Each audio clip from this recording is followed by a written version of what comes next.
Hola a todos, soy Videoscomedia 1999 con este nuevo vídeo de leyendas urbanas de internet. Y un saludo a Eddie17. Empecemos con las leyendas XD. La primera historia se llama La muñeca de porcelana. Isabel tenía solo 7 años y medio, pero ella podía tener todo lo que le gustaba gracias a su mirada de pena que les ponía a sus padres. Esa misma noche, la pequeña tuvo dificultades para dormirse ya que solo pensaba en su futura nueva muñeca. Incluso si tenía un brazo menos, era la muñeca de porcelana más bonita que había visto nunca. Ella tenía muchas, pero esa iba a ser la más bonita de su colección. A la mañana siguiente, Isabel desayunó viendo sus dibujos favoritos, como cada mañana. Había soñado tanto con su muñeca que tenía sueño, estaba cansada y ya no quería esa muñeca. Ya no le gustaba. Así que pasó el día enjugazada con otras cosas y no le recordó a su madre que tenían que ir a por la muñeca, porque ya no la deseaba. Llegó la noche e Isabel fue a acostarse al piso de arriba. Ella tenía miedo de estar arriba sola, así que su madre subía con ella y se ponía en la habitación de al lado a coser. Una media hora más tarde de haberse acostado, una voz aguda despertó a la niña susurrándole al oído: subo 1, 2, 3 escalones. La pequeña Isabel gritó asustada llamando a su madre: mamá, hay alguien en la escalera que hace ruido. Su madre la tranquilizó diciendo que no había nada en absoluto. En cuanto la madre abandonó la habitación, Isabel volvió a oír ese susurro que le dijo: subo 4, 5, 6 escalones. De nuevo Isabel llamó a su madre. Su madre le volvió a contestar que se tranquilizara, que sería el ruido del frigorífico. Pero la pequeña voz continuó subiendo las escaleras: subo 7, 8, 9, 10 escalones y ya estoy en el pasillo, repitió la pequeña voz con una risa sarcástica. A la mañana siguiente, la madre de Isabel se sorprendió de despertarse antes de ella. Pero pensó en las dificultades que había tenido para dormirse y pensó que estaría cansada. Pero transcurrida una hora le pareció raro que aún no se hubiera despertado, por lo que subió a ver cómo estaba su hija. La madre gritó con terror viendo a su hija ahogada en su propia sangre y apuñalada más de 17 veces, con el brazo arrancado, y viendo a esa pequeña y adorable muñeca de la tienda de antigüedades con el brazo de su hija como sustituto del suyo. Hola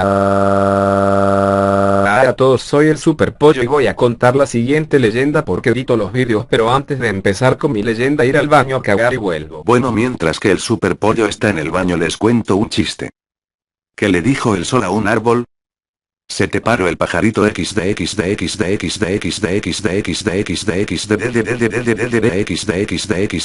Bueno, ya volví, no encontraba el papel, así que no me limpie el culo XD. Bueno, la historia se llama El diablo en el espejo. Bueno, aquí comienza mi relato, que le ha ocurrido a un amigo mío. Estábamos todos tomando unas copas en un bar de Oviedo, mi ciudad. Estábamos de risas y bebiendo lo normal, cuando apareció un chaval moreno, de unos 16 años, como nosotros. Pablo, uno de mis amigos que allí se encontraban, le saludó, puesto que eran amigos. Se sentó con nosotros y hablamos durante unas horas. Al cabo de unas, más o menos, 3 horas, el tema de conversación pasó a ser historias de miedo, puesto que ya había anochecido y nos encontrábamos ahora en un botellón en un descampado. Nos contábamos historias terroríficas y acabamos realmente asustados. Entonces Safías, el chaval gótico amigo de Pablo, dijo que conocía una forma de ver al diablo. Le escuchamos con, la verdad, una atención de cuando te cuentan un chiste. El procedimiento que hay que seguir es el siguiente. Textualmente: en Nochebuena, justamente a las 12 de la noche, el diablo hace la inspección en la tierra, la única en el año, así que si queremos verle tiene que ser ese mismo día a esa misma hora. Vete al baño, puesto que es el lugar más propicio para realizar el evento, y cierra la puerta. Enciende 12 velas, al poder ser negras, y sitúate enfrente del espejo. Cuando quede poco para que sean las 12, cierra los ojos y sitúate, como dije antes, enfrente del espejo. Manténlos cerrados hasta que quede solo una campanada de las 12 que debe sonar. En ese segundo verás al diablo en el espejo. Todos nos lo tomamos a broma, pero David, otro amigo con el mayor balo que he visto nunca, dijo que lo haría sin problema. Estábamos a 20 de diciembre, así que en 4 días lo haría, solo pedía que hubiese un testigo, y que sería en su casa. Ese testigo fui yo. 24 de diciembre, las 23:55. Todo preparado y nadie que nos moleste. Entró David solo, yo tengo mucho miedo a esas cosas. Se cerró la puerta y esperé sentado afuera. Las campanadas sonaron, y yo estaba al acecho de que algún ser estuviese espiando para darme un susto, pero no pasó nada. Suspiré, aliviado, y llamé a Pablo. No contestó. Atemorizado, abrí la puerta de un golpe, y encontré a David en el suelo, agarrándose el corazón. Y en el aire se oía el inconfundible rastro del azufre. Llamé a la ambulancia a toda prisa y como pude, y se lo llevaron al hospital. Le diagnosticaron un infarto al corazón a causa de un sobresalto, una crisis nerviosa. Yo no pude dormir durante meses, hasta que fui tratado por un psicólogo. Cuando por fin David se recuperó, me dijo a mí sus primeras palabras: lo he visto, tengo mucho miedo, ahora ya he conseguido dormir, pero David no es ya el mismo. Recuperó algo de su vitalidad, pero aún se le nota muy apagado, triste. Dicen que es porque el infarto lo deja uno mal. No fue eso, fue lo que vio en el espejo. Y estará así hasta que se muera. Bueno, esta historia no da mucha gracia. Se llama Ruidos en la casa. Esta historia nos dejó a mí y a mi amiga Abril petrificadas del miedo. Si la leen, traten de no pensarla mucho en la noche, pues puede ser que tu sueño pase a ser la realidad y sea un sueño para siempre. Hace como 2 años, mi amiga Abril y yo, Amy, estábamos en clase. Ella en el recreo me invitó a ir a su casa. Yo le dije que sí que quería, pero tenía que pedirle permiso a mamá. Mi madre me dejó. Lo que no sabíamos era que esa noche ruidos escucharíamos y cosas veríamos, sin saber lo que eran, ni de dónde venían. Nos fuimos a acostar, nos quedamos como hasta las 4:00 am. En ese momento empezamos a escuchar ruidos que provenían de la cocina y del baño. Con mucho miedo fuimos ahí con la linterna suya, nos encontramos con la sorpresa de que no tenía pilas, entonces fuimos alumbrando con los celulares, llegamos, no había nadie ni nada, y nos asustamos mucho más. Yo tenía las manos temblando del miedo, a ella sus manos se sudaban. Fuimos corriendo al cuarto, pero la puerta se cerró, los celulares se apagaron y la puerta del baño se abrió. Pensamos que era una broma de sus padres, por andar despiertas a esa hora en la casa. Tuvimos que dormirnos ahí en el piso, porque la puerta del cuarto estaba cerrada con pase. Después de unas horas en el piso, se despertó y vio algo. Por supuesto me despertó enseguida para ver si ella estaba quedando loca por el frío, pero no, ella no estaba loca porque las dos vimos lo mismo al mismo tiempo. Era una mujer de labios rojos, vestido blanco encharcado en sangre, no tenía ojos, su cara estaba totalmente rajada, su pelo era negro y estaba sucio como revolcado en barro. Gritamos y nadie vino a auxiliarnos. Después esa mujer se esfumó y no volvió más, pero quedamos con el miedo de que vuelva y nos mate. Cuando nos acordamos de eso, la mujer terrorífica nos quería decir algo, y siempre lo queríamos descifrar. Nos tomó tiempo en descifrarlo. Cuando lo logramos descubrimos que decía: cuídate de él, aléjate de él, no recibas nada de él, si no pagarás el precio. Como yo no sabíamos quién o qué era él, así que pensamos que era Satanás, el diablo. No quisimos saber nada de eso nunca más. No pienses en esto o te sucederá como a nosotras. Bueno, la siguiente historia se llama Noche Estrellada. Una joven pareja decide dar un paseo nocturno por el bosque cercano a su ciudad para ver las estrellas y el firmamento sin la polución de la urbe. En el momento de regresar a casa, el muchacho se da cuenta que el coche no arranca. Tras un rato intentándolo, él le propone a ella esperarle en el coche mientras va a pedir ayuda. Ella, aunque algo asustada, acepta. Nada más partir él, cierra bien todos los seguros. El tiempo pasa y su novio aún no ha regresado. Siguen pasando los minutos y el miedo en ella cada vez es mayor. De repente, ella empieza a escuchar un ruido en el exterior, más concretamente en el techo del coche. Parecía como si una rama de árbol rozara con el coche por el aire que soplaba fuera. Aunque era extraño, porque no estaban próximos a ningún árbol. Aunque asustada, al final termina durmiéndose. Al amanecer, la muchacha es despertada por la policía. Extrañada, ella abre la ventanilla y le piden que salga del coche, pero que no mira detrás de ella. Evidentemente, se volvió y vio a su novio muerto, colgando de la rama de un árbol mientras sus pies rozaban el techo del coche. Bueno, la siguiente historia no sé cómo se llama, pero se las cuento. Diego, un joven de 25 años, vivía una vida despreocupada y totalmente egoísta, más que libertad, lo había convertido en libertinaje. Parecía no tener ningún propósito en la vida más que asistir a cuanta fiesta y discoteca fuera posible. El dinero no le era problema, tenía lo suficiente como para vivir esta y otras 2 vidas más. Era uno de los herederos de la fortuna de su tío abuelo Bruno Barrios, la cual incluía una hermosa casa apodada Casa Barrios y una vieja fábrica que aún producía mucho dinero, pero el dinero producto de la venta de su parte de la fábrica le interesaba más. Esto último, sumado al dinero heredado, era una verdadera fortuna. Diego era un tipo vanidoso, individualista y mezquino, no hacía nada que no fuera para propio beneficio. Su porte superficial y egoísta le atraía a personas similares a quienes él apenas podía llamar sus amigos. Siempre estuvo rodeado de gente, pero en realidad, desde que se separó de sus padres, siempre había estado solo. El objetivo de cada fiesta era tener una conquista nueva. Diego elegía siempre una mujer atractiva, pues a decir verdad él también lo era. Se pasaba la noche entera seduciendo a mujeres, alardeando de sus riquezas y buen físico, prometiéndoles este mundo y el otro. La mayoría de veces funcionaba, y terminaba la noche en su apartamento del lujoso hotel cercano compartiendo la cama con su nueva conquista. A Diego le gustaba tomar fotografías durante la noche, las guardaba como un trofeo. Pero siempre, al amanecer, la actitud de Diego hacia sus doncellas cambiaba drásticamente y las desechaba como un trapo sucio. En su mente una mujer era solo eso, objetos que están a su disposición para usarlas cada vez que a él se le antoje. Había vivido así durante algunos años y no tenía la mínima intención de cambiar ese estilo de vida. Una noche, se encontraba celebrando juntos con sus amigos su cumpleaños número 26, como era habitual, se encontraba con sus plásticos amigos en una estruendosa fiesta. Cualquier excusa era suficiente como para armar escándalo como aquel. Para Diego, no era nada nuevo. Pero esa noche, lejos de su cotidiana jovialidad y despreocupación por la vida, se le notaba pensativo, casi ido, parecía no disfrutar la noche como siempre lo hacía. Sus amigos ni siquiera lo notaron, y mientras se encontraba cavilando con la mirada perdida en el espacio, una chica se le acercó y le susurró al oído: «Sopla las velas y pide un deseo». Diego, sin ver atrás, se levantó de la silla donde se encontraba, sopló las velas y en su mente, pidió su deseo: juventud eterna.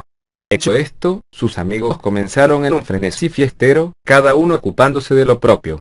El licor fluía por montones, el humo de los cigarrillos enturbiaba el aire que se encontraba ya denso por la bulliciosa noche. Todos habían dejado de lado al festejado, cada uno ocupado en buscar la conquista de la noche. Diego se encontraba solo, y por primera vez parecía estar meditando sobre su futuro. Dirigió la mirada hacia la pista de baile, y ahí, en medio de la multitud danzante, se encontraba una bella mujer simplemente inmóvil, que lo observaba fijamente con una mirada coqueta. Pero él se mostró indiferente y casi desinteresado, bajó su mirada al piso por un momento y cuando la levantó nuevamente, se sorprendió al ver a aquella hermosa joven parada justo frente a él. Había atravesado la pista de baile la multitud que no cesaba de moverse, todo en solo un instante. Pero el asombro duró poco, pues la belleza de la joven era cautivante, era tan bella como misteriosa. Su cuerpo era escultural, morena de pelo castaño rizado, ojos verdes y ropa tan provocativa que no dejaba mucho a la imaginación.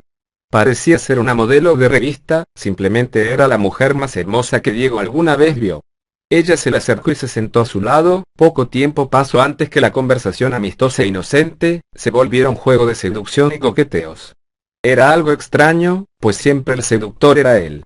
Como era de esperarse, aquella noche terminaría en un derroche de sexo y lujuria, tanto más a las que Diego acostumbraba. Si bien la noche había acontecido de maravilla, la mañana siguiente algo era diferente. Diego se encontraba solo en la cama, su misteriosa y bella acompañante ya no estaba a su lado. Esta vez, él había sido el objeto utilizado y desechado. Intrigado y aturdido por un fuerte dolor de cabeza producto de la noche anterior, se levantó de la cama en busca de la hermosa joven, de la cual no conocía ni su nombre. Tras una corta e infructífera búsqueda, se dirigió al baño para asearse, y fue ahí donde encontró el mensaje que cambiaría su vida completamente. En el espejo del baño, escrito con lápiz labial color rojo escarlata, el mensaje decía: «Bienvenido al mundo del SIDA.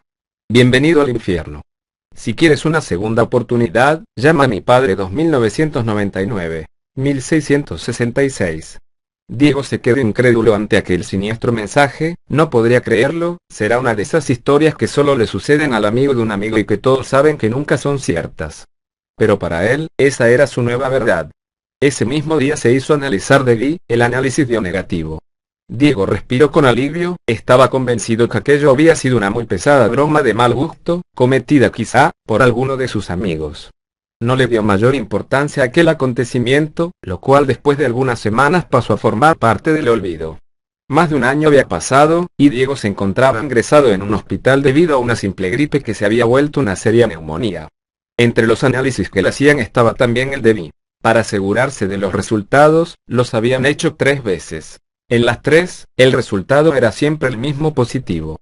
Diego se sentía destrozado completamente, su mundo tal y como él lo conocía se le venía abajo, recordó con ira a aquella joven, la causante de su sufrimiento, la maldijo una y otra vez, le costaba trabajo creer que le estaba sucediendo a él, iba a morir.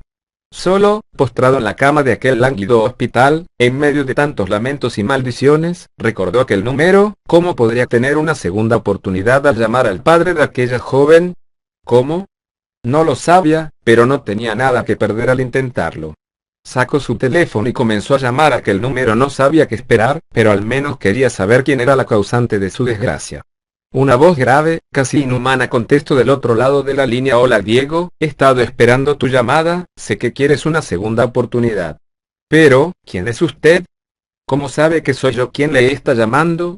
Yo lo sé todo, yo soy tu verdadero salvador, puedo ofrecerte lo que tú desees, solo tienes que pedírmelo. No me vengas con eso por favor, no estoy para bromas, así que si no tienes nada mejor que decirme entonces muy bien Diego, entonces te veré en tus sueños. La llamada se cortó en ese momento.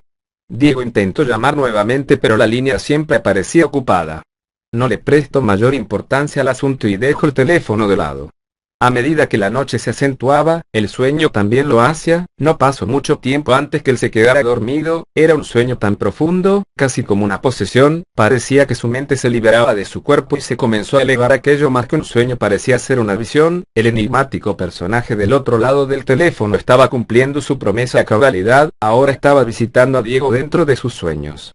Ambos se encontraban en un vacío total, Diego se sentía muy lúcido, sabía que no era solo un sueño, y aquel personaje se encontraba justo frente a él. Pero a pesar de la cercanía era imposible vislumbrar rasgo alguno. El ente se encontraba rodeado por una densa niebla oscura que solo dejaba entrever una sombría silueta. Aquella sepulcral voz no se hizo esperar. Estoy aquí, como te lo prometí, dijo aquel extraño e inquietante ser. ¿Qué quieres de mí? ¿Por qué estoy pasando todo esto? Quiero darte la oportunidad de tu vida, puedo concederte todo lo que desees, solo tienes que pedírmelo. ¿Todo? ¿Cualquier cosa?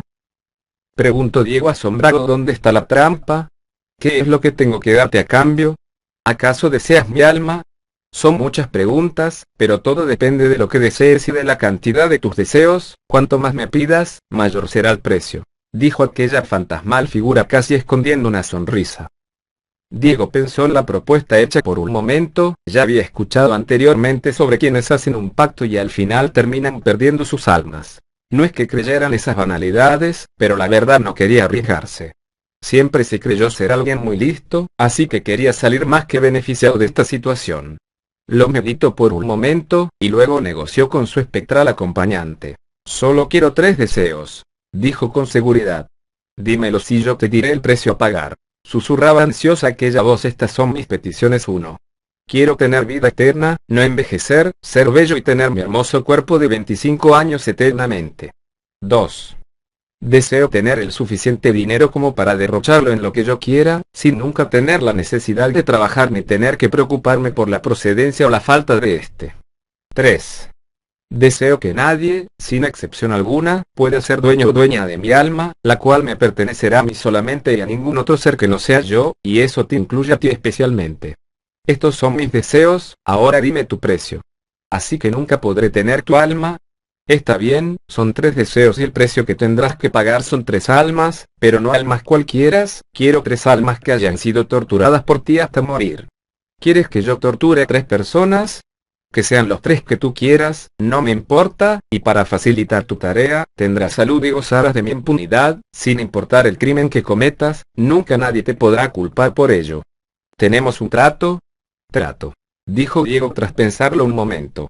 Aquella niebla comenzó a enturbiarse aún más y a moverse en forma remolinada haciéndose más grande, la voz en su interior resonaba con estrépito. Tendrás exactamente 30 días de salud e impunidad, deberás cumplir tu cometido en ese lapso, luego de eso morirás, y si no has cumplido tú me pertenecerás eternamente. Risas escalofriantes inundaban aquel lugar. Diego se alejaba flotando rápidamente hasta caer nuevamente en su propio cuerpo.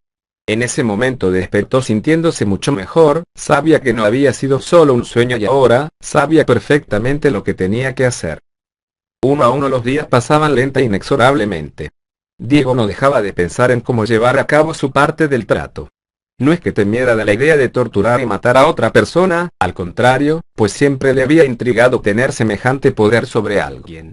El problema en sí era que la oportunidad no se presentaba, hasta que llegó aquella noche de viernes, una en la que su conquista habitual sería para mucho más que un momento placer carnal. Sabía que sería difícil cumplir su objetivo en su apartamento, donde las paredes nunca eran tan gruesas como para callar los ruidos, y al estar rodeado de tantos vecinos entrometidos, su labor sería simplemente imposible. Pero oportunamente se recordó de aquella vieja propiedad, Casa Barrios, la herencia olvidada de su tío abuelo Bruno. Deshabitada desde hacía varios años, era visitada únicamente por la encargada del mantenimiento del lugar, visita que podía ser interrumpida fácilmente. Diego no lo dudó y acudió con su víctima al lugar. Después de su habitual tributo de sexo, sometió a su víctima y la llevó al sótano, el cual, al ser tan profundo y aislado, se hacía casi a prueba de sonido, parecía estar hecho para este tipo de situaciones, simplemente era el lugar perfecto. Dejó a la chica ahí, atada fuertemente a una silla de pies y manos mientras planeaba su funesto destino. Diego daba vueltas y vueltas a su cabeza, los enérgicos gritos de aquella infeliz en súplicas de su liberación se escuchaban como música de fondo. No pasó mucho tiempo para que Diego se hartara de esos chillantes alaridos. Se acercó a ella y sin ninguna muestra de emoción comenzó a golpearla repetidamente, casi a punto de hacerla desfallecer. Luego, cuando los golpes la habían dejado casi inmóvil, cosió su boca para asegurarse de no volver a escuchar aquellos ensordecedores alaridos nuevamente. Hecho esto, se percató de un par de tijeras podadoras que se encontraban en el lugar. Era como si alguien las hubiera dejado ahí para él. Una voz en su interior le dijo: «Úsalas». Las tomó y sin titubear, comenzó a amputarle los dedos de las manos de la joven, los cortaba uno a uno, causándole un dolor insufrible. La chica, desesperada, se olvidó totalmente de los hilos que cosían su boca e intentó gritar tan fuerte como pudo, pero al hacerlo, lo único que logró fue rasgarse los labios. Logró abrir su boca pero el hilo no se dio, pero sus labios se lo hicieron. Retazos de piel y tejido que antes eran sus carnosos labios, colgaban de su boca, de sus mutiladas manos fluía una enorme cantidad de sangre. Se encontraba inmóvil, abrumada de tanto dolor. Luego, en un acto que no era más que maldad pura, Diego tomó un mechero de llama alta, y tras asegurar muy bien aquellos despojos de manos, comenzó a quemar hasta casi carbonizar una de las 10 heridas donde antes se hallaban sus dedos.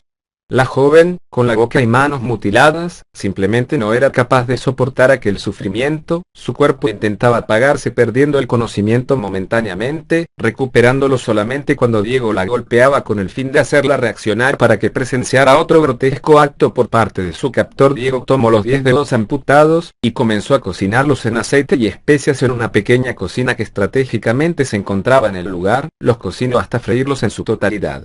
Los sirvió en un plato con sus respectivos aderezos y comenzó a comerlos, saboreándolos lentamente frente a la joven. Los devoraba hasta los huesos, parecía en verdad disfrutar de aquel despreciable manjar. Primero la había obligado a verlo comer, pero luego, al percatarse que es de mala educación el comer sin invitar a otro, le pidió que abriera la boca, pero al negarse la joven, le arrancó los trozos de labios que le colgaban y no conforme con eso, la golpeó hasta fracturarle algunos dientes, para luego obligarla a comerse sus propios dedos.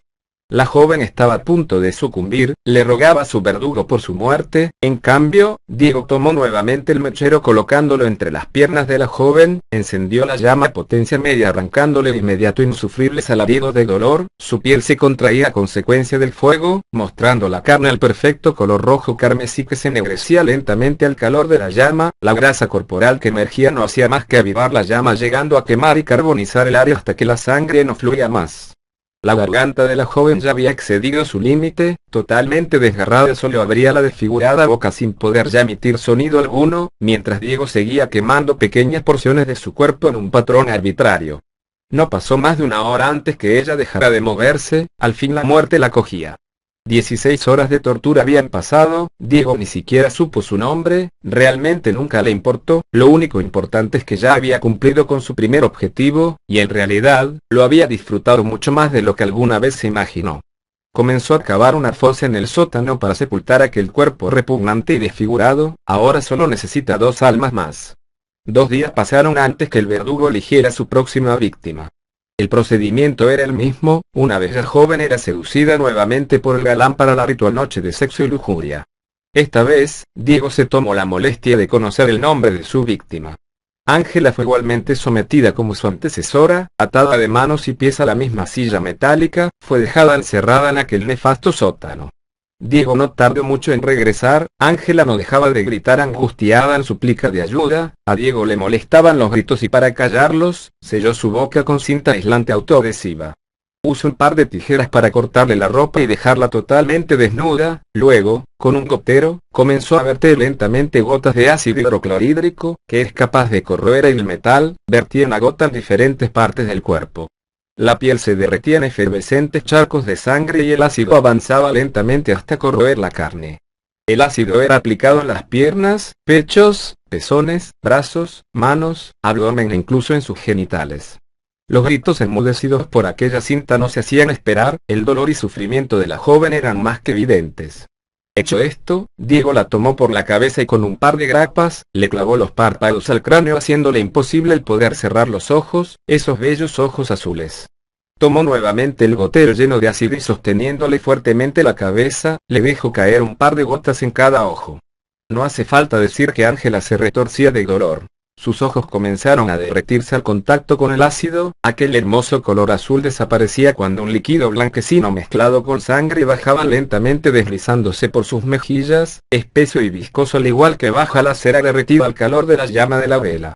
Ángela comenzó a convulsionar. El dolor era demasiado abrumador para ella. Las convulsiones se acompañaban de reflejos de regurgitación, pero a tener los labios cerrados con la cinta adhesiva, el vómito no pudo salir y sus pulmones se llenaron de líquido. Ángela se ahogó en su propio vómito. Al ver terminado su trabajo, Diego comenzó a cavar una segunda fosa en el sótano donde sepultaría a su nueva víctima. La tortura había durado tan solo 8 horas, acabó antes de lo pensado y se sintió de alguna manera frustrado al no tener más tiempo para hacer todo lo que hubiese querido. Ya había terminado con 2, ahora solamente le faltaba 1 para cumplir su cuota. 27 días han pasado y la salud de Diego comienza a decaer. La neumonía va tomando fuerzas gradualmente. Sabe que no dispone de mucho tiempo antes que su plazo se venza. No ha ido a su casa en semanas, ni siquiera salía de casa Barrios. Sabe que nadie lo busca, sus amigos apenas se dan cuenta de su desaparición sin darle mayor importancia, y su familia, pueden pasar meses sin tener contacto con ellos sin causarles la mínima preocupación. Él está solo, lo sabe y siempre lo supo. Esa mañana, a 3 días de vencer su plazo estipulado, María, la encargada de la limpieza y mantenimiento de Casa Barrios, se hace presente para sus labores triviales. Ella no se percata de la presencia de Diego en la casa, hasta que éste la sorprende por detrás golpeándole fuertemente la cabeza con un madero. María pierde el conocimiento y cae al suelo. Ahora está a total disposición de Diego. María es una mujer mucho más corpulenta que las jóvenes anteriores, por lo tanto a Diego le cuesta mucho más trabajo el maniobrar su cuerpo aun cuando esté inconsciente. La despoja de toda vestimenta, pero al no poder bajar las escaleras del sótano cargándola, la lleva al jardín trasero. La sienta en el suelo de espaldas a un árbol, le ata las manos rodeando el tronco del mismo y ata también sus pies que quedan extendidos en el suelo. La amordaza fuertemente y se asegura que aunque despierte, no podrá emitir sonido alguno.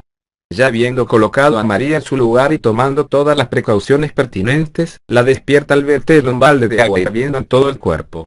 María se estremece y despierta con la piel profundamente enrojecida y como Diego lo había anticipado, al estar atada de espaldas al árbol y fuertemente amordazada, es incapaz de moverse o emitir algún sonido audible a más de 1 metro. El estado físico de Diego era ya decadente, se veía muy limitado pues no podía realizar mayor esfuerzo físico. Tomó una navaja y comenzó a hacer pequeños cortes que no eran muy profundos en cada parte del cuerpo de María que a él se le antojara. La piel de María comenzaba a ampollarse debido a las quemaduras. El dolor de los cortes no era nada en comparación al ardor de las llagas en todo el cuerpo.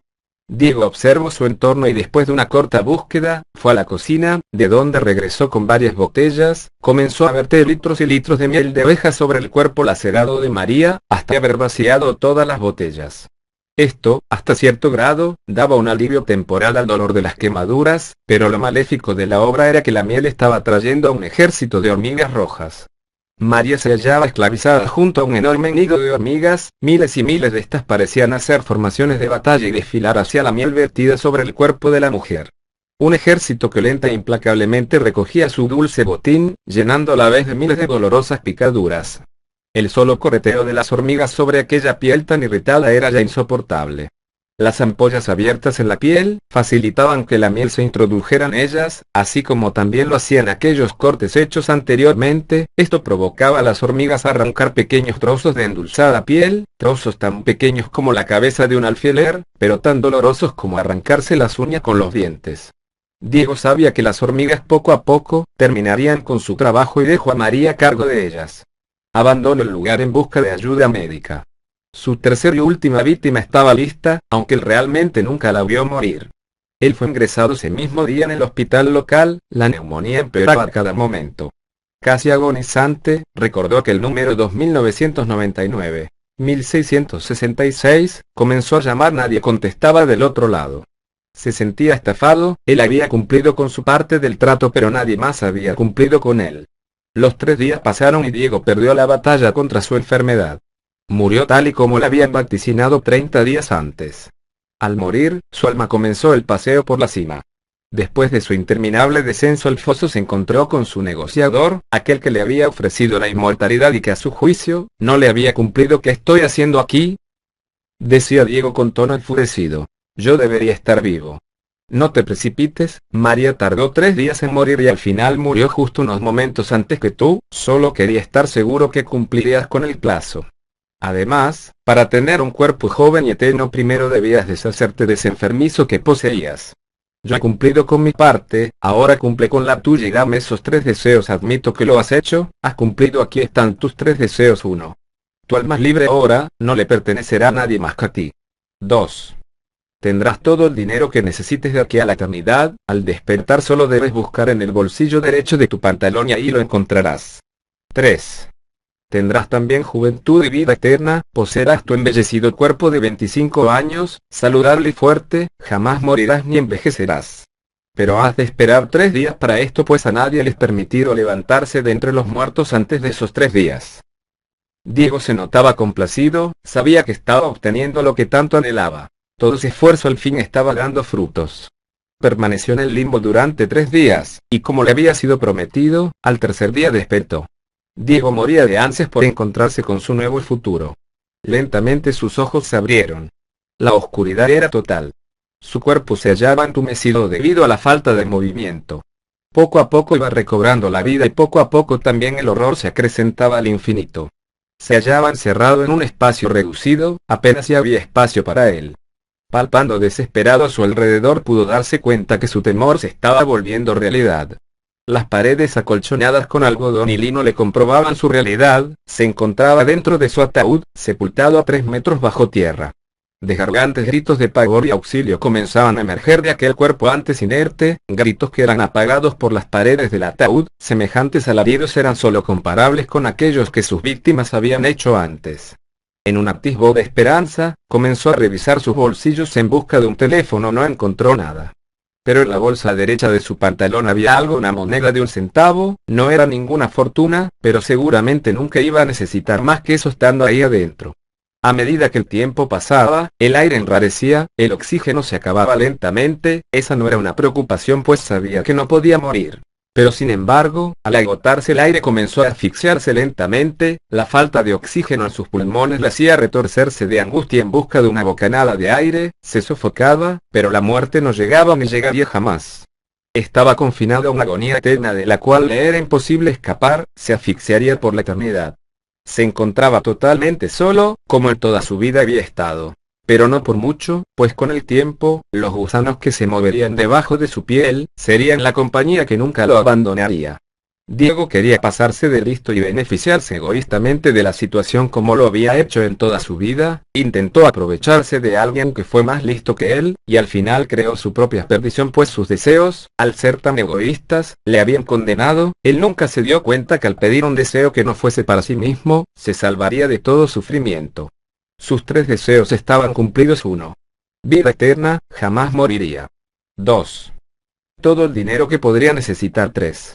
Su alma jamás le pertenecería a Dios o demonio alguno, solamente a él de aquí a la eternidad. 5. Votos ver.